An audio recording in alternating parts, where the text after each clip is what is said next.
Here's my top tips for caring for your plants long term.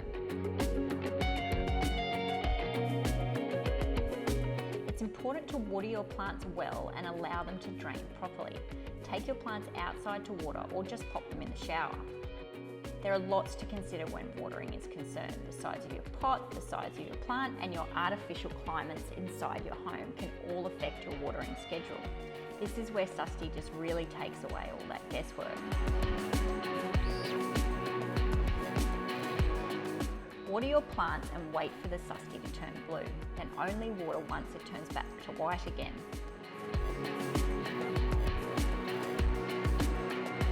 If you don't have a Sustee, water your plants only when that topsoil is dry, approximately 1 to 2 inches down. You can feel with your finger.